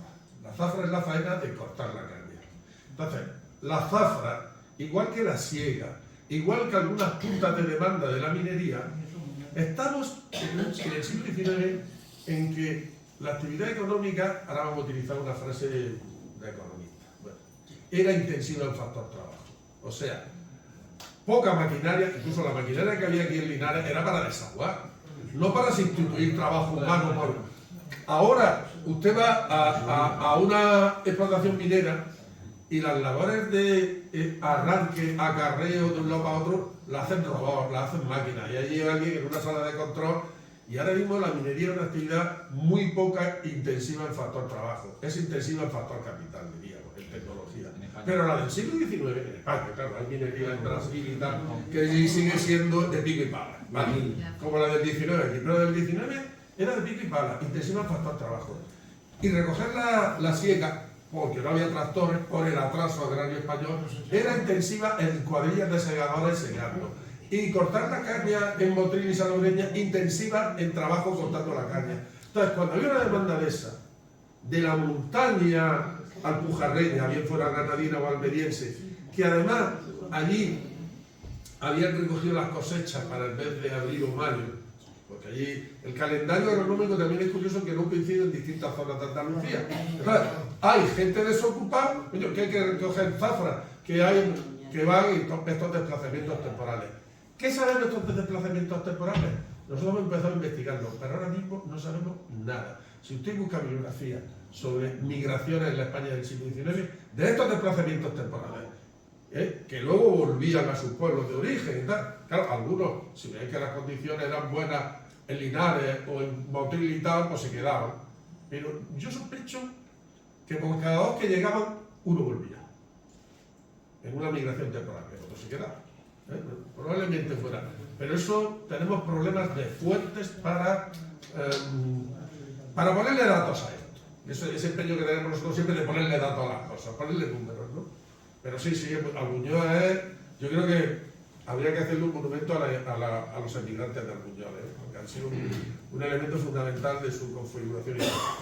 Pues ya nos tenemos que ir. Muchas gracias. Yo emplazo hasta el día 30, creo que es, ¿no? Con el